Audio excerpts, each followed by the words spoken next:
Assalamualaikum warahmatullahi wabarakatuh. Jumpa kembali lagi dengan saya Udin dalam channel Kim UD. Asiknya belajar kimia. Materi hari ini adalah pembahasan latihan soal sifat koligatif larutan. Sifat koligatif larutan nanti ada part 1, part 2, part 3, dan part 5. Part 4 tidak ada latihan soal. Maka keempat-empatnya nanti akan saya bahas supaya pemahaman teman-teman terhadap sifat koligatif larutan semakin paham dan semakin bisa. Ingat, sifat koligatif larutan itu pasti keluar di soal UTBK. Maka teman-teman harus paham dan wajib hukumnya untuk mengerti. Oke, sebelum saya bahas seperti biasa, jangan lupa like, subscribe, dan komentarnya. Juga lonceng ditekan supaya tidak ketinggalan video terbaru dari Kim UD. Oke, tanpa berlama-lama kita mulai pembahasan latihan soal untuk sifat koligatif larutan part 1. Oke, mungkin masih ingat soalnya? Kalau nanti lupa silakan tonton video sebelumnya tentang sifat koligatif larutan part 1. Nanti link deskripsinya saya taruh di bawahnya ya. Oke. Untuk soal sifat koligatif larutan yang pertama. Larutan part 1 ya. Oke. Teman-teman harus paham tentang sifat koligatif larutan, tentang konsentrasi, ya. Konsentrasi ada molalitas, ada molaritas, ada persen massa, ya, ada fraksi mol. Nah, soal pada sifat koligatif part 1, soalnya seperti ini. Kemolalan, ingat kemolalan ya, dari larutan C2H5OH yaitu etanol ternyata adalah 20% dengan MR adalah 46. Berapakah kemolalannya? Berarti kemolalan dari larutan C2H5OH 20% ini berapa? Ini pertanyaan seperti ini. Gimana solusinya? Nah, solusinya seperti ini teman-teman semua. Kita analisis C2H5OH 20%. Ini ada artinya nanti ada dua, yaitu gram terlarut yang saya singkat dengan GT sama gram pelarut saya singkat dengan GP. Gram terlarutnya adalah 20 gram. Kita anggap ini 100 gram ya total larutannya. Maka gram pelarutnya adalah 80 gram. Tinggal kita masukkan rumus mencari molalitas ya. Mencari molalitas M kecil, kalau M besar adalah molaritas ya. M kecil adalah gram terlarut dibagi MR dikali 1000 per gram pelarut. Tinggal kita masukkan angka-angkanya. Gram terlarut adalah 20, MR-nya adalah 46 dikali 1000 per 80. Oke, nanti kita bisa sederhanakan. Ini kita coret ya. Nanti ini ketemu 4. Saya tulis ini 4 ya. Ketemu 4. Kemudian 1000 dibagi 4 maka ketemu 1000 bagi 4 berarti ketemu 250 dibagi 46. Oke. 240 dibagi 46, teman-teman harus bisa menghitungnya ya. Hasil 250 bagi 46 adalah 5,43. 5,43, M satuannya adalah molal. Sangat mudah sekali ya. Jadi teman-teman gak usah khawatir kalau ada persen massa, tinggal cari GT sama GP. Kalau di jumlah totalnya adalah 100 gram karena kita anggap sebagai 100 gram. Kemudian kita lanjutkan ke pembahasan untuk sifat koligatif larutan part 2. Pembahasan sifat koligatif larutan untuk yang part 2 ya. Part 2. Nanti link deskripsinya juga saya taruh di bawahnya ya, silakan dipelajari video sebelumnya supaya tambah paham ya. Oke, gimana soalnya untuk sifat koligatif larutan part 2? Seperti ini. Tekanan uap air, ada tekanan uap air. Berarti ini sebagai pelarut ya. Pada suhu 25 derajat Celcius adalah 20,4 mmHg, milimeter Hg. Jika ke dalam 90 gram air, masih ingat MR-nya air, itu berapa? 18. Dilarutkan 18 gram glukosa MR-nya adalah 180. Berapakah penurunan tekanan uap? Ini pertanyaannya. Berapakah penurunan tekanan uap? Tekanan uap apa? Tekanan uap larutan. Ini yang ditanyakan. Oke, gimana teman-teman solusinya? Seperti ini solusinya.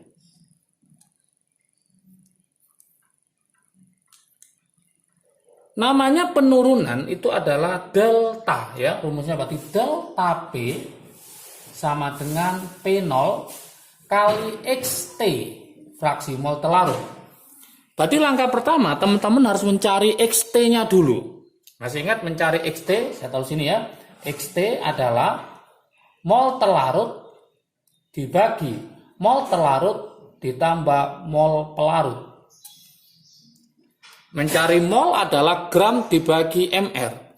Maka kalau kita masukkan mol terlarutnya adalah glukosa, berarti nanti 18 dibagi mr-nya adalah 180 sama dengan, oh iya betul ya, 18 dibagi 180. Kemudian mol terlarutnya lagi sama, yaitu 18 dibagi 180 ditambah pelarutnya adalah air, berarti 90 dibagi 18, miliknya air.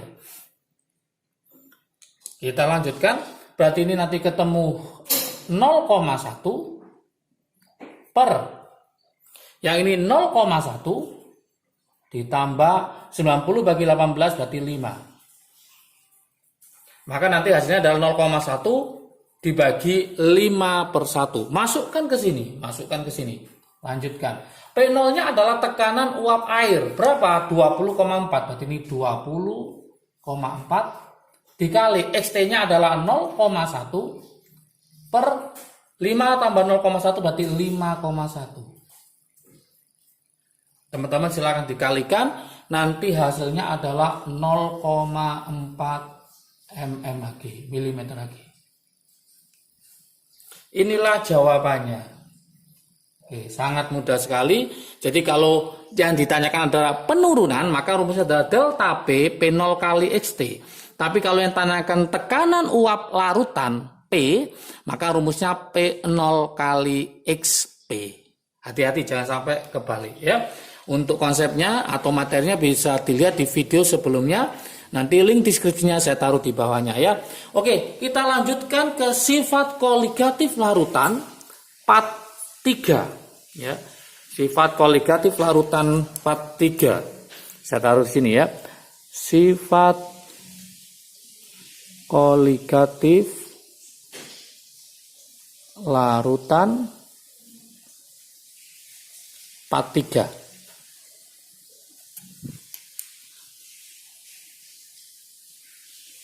Oke, gimana soalnya? Seperti ini. Pada tekanan 1 atmosfer, 1 atm, larutan 13,35 gram aluminium klorida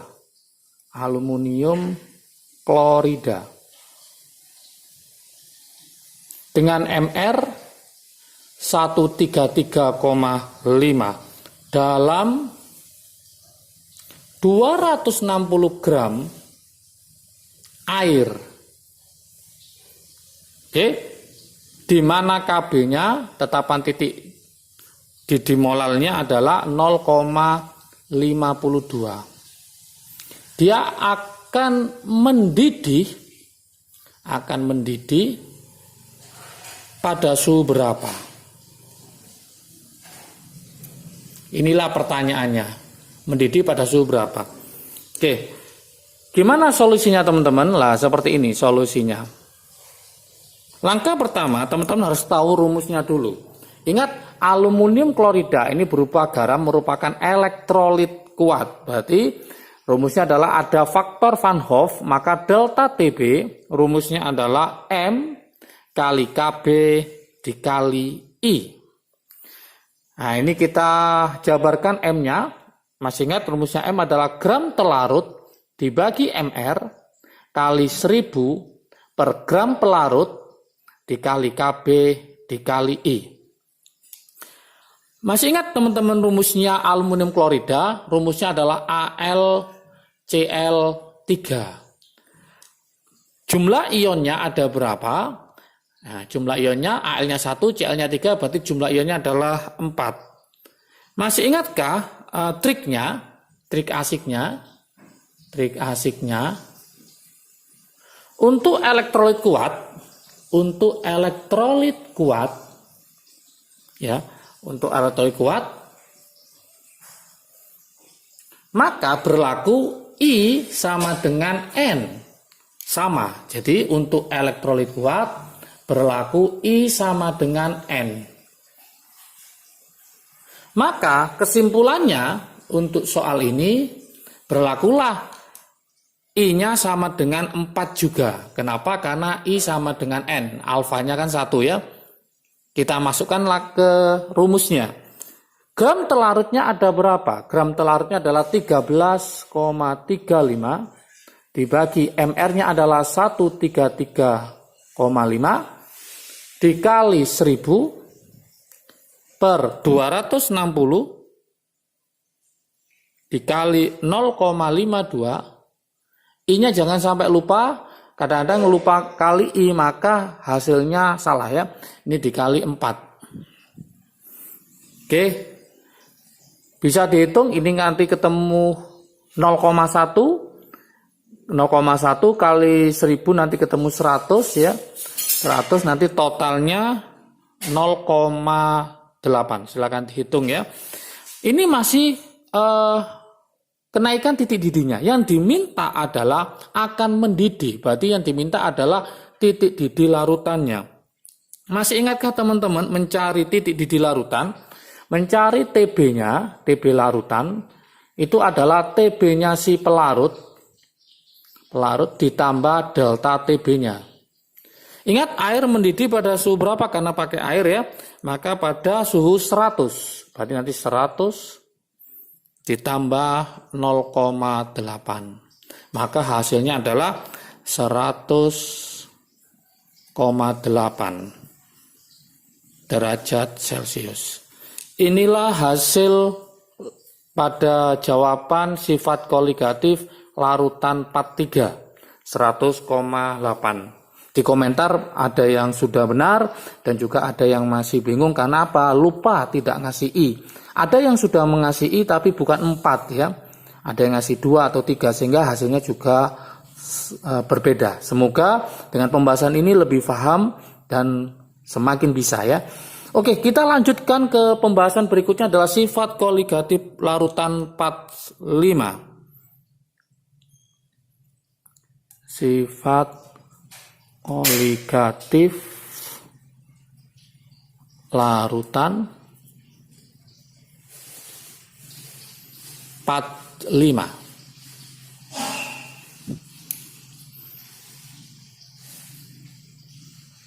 Oke, soalnya bagaimana? Seperti ini. Sebanyak 0,8 gram elektrolit kuat ya, ada namanya elektrolit kuat yaitu apa? AX2 dilarutkan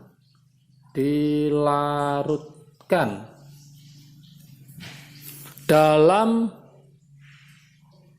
300 ml air jika tekanan osmosis larutan tersebut adalah 1,6 atmosfer ATM pada suhu 27 derajat Celcius, di mana R sama dengan 0,082. Pertanyaannya, berapa mR dari senyawa AX2? Dari senyawa AX2 tersebut. Oke, gimana solusinya? Nah, ini teman-teman. Solusinya. Kita tulis rumusnya dulu, mencari Pi. Mencari Pi, rumusnya adalah M kali R kali T kali I. Jangan lupa I-nya, karena dia merupakan elektrolit kuat. Maka nanti I sama dengan N-nya ya. Oke, kita jabarkan Pi. M itu rumusnya apa? Yaitu gram dibagi MR dikali 1000 per V kali R kali T kali I. Kita masukkan angka-angkanya. Ya, Pi-nya adalah 1,6. Gramnya adalah 0,8. MR-nya kita cari, ini MR-nya dicari, dikali 1000 per, berapakah volume air, berarti 300, kali R-nya adalah 0,082, kali suhunya dalam Kelvin, kita buat Kelvin, maka ini setara dengan 300 Kelvin, karena ditambah 273 ya, kali 300, I-nya berapa? I-nya ini 1 tambah 2, berarti I-nya nanti ketemu berapa? 3. Berarti ini kita kalikan 3. Oke, hasilnya bagaimana? Kita main coret-coretan ya. Kita coret yang bisa dicoret. Ini kita coret sama ini. Gitu. Berarti habis. Kemudian ini kita coret sama ini. Berarti ini tinggal 2. Maka bisa saya tulis di sini. Ini 2 sama dengan 1000 dikali 0,082. Berarti tinggal 82. Ini dikali berapa? 3 dibagi MR. Maka mencari MR-nya tinggal kita kalikan. 82 kali 3 ketemu 246 dibagi 2. Maka ketemu 123. Inilah jawaban MR dari sifat koligatif larutan part 3. Sangat mudah sekali ya. Oke. Pembahasan latihan soal sifat koligatif larutan mulai part 1, part 2, part 3, dan part 4 sudah saya bahas. Semoga semakin paham, semakin siap UTBK, semakin bisa. Jangan lupa kalau video ini bermanfaat bagi kalian, silahkan di-share ke teman kalian supaya manfaatnya semakin banyak lagi. Jangan lupa like, subscribe, dan komentarnya juga lonceng ditekan supaya tidak ketinggalan video terbaru dari Kim UD. Oke, semangat belajarnya, sehat selalu, sukses selalu. Salam sukses dari Kim UD, asiknya belajar kimia. Assalamualaikum warahmatullahi wabarakatuh.